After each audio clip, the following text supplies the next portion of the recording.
2009 সাল ফিওনা ব্রুম নামের এক প্যারানর্মাল রিসার্চার বেশ উইয়ার্ড এক থিওরি দেন। থিওরির নাম মেন্ডেলা ইফেক্ট।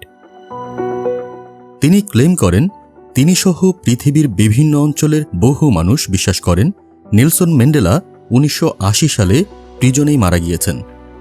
যদিও এই তথ্যটা মিথ্যা, কারণ নেলসন ম্যান্ডেলা জেল থেকে বের হয়ে দক্ষিণ আফ্রিকার প্রেসিডেন্ট হয়েছিলেন, বেঁচে ছিলেন 2013 পর্যন্ত।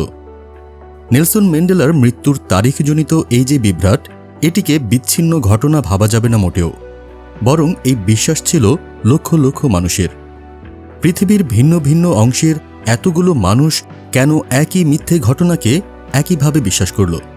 এই প্রশ্নের উত্তর হিসেবে প্রথমেই বলা যেতে পারে মস্তিষ্কের কলকবজার কথা। মানুষ মনে করে ব্রেইন মূলত অতীতের স্মৃতিকে রেকর্ড করে রাখে, যেটা পুরোপুরি ঠিক না। আমরা যখন কোনো কিছু মনে করার চেষ্টা করি, দেখবেন একই ঘটনা হুবহু আমরা প্রতিবার মনে করি না। প্রতিবারই সিনারিও কিছু না কিছু চেঞ্জ হয়ে যায়।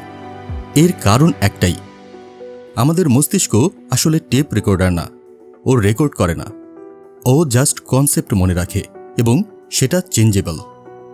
এই চেঞ্জ আবার নির্ভর করে সোশ্যাল প্রেশার, ইমোশন এবং সাজেশনের ওপরে। ঠিক যে কারণেই ম্যান্ডেলা ইফেক্টের মতো এরকম উইয়ার্ড এক কনসেপ্টের জন্ম।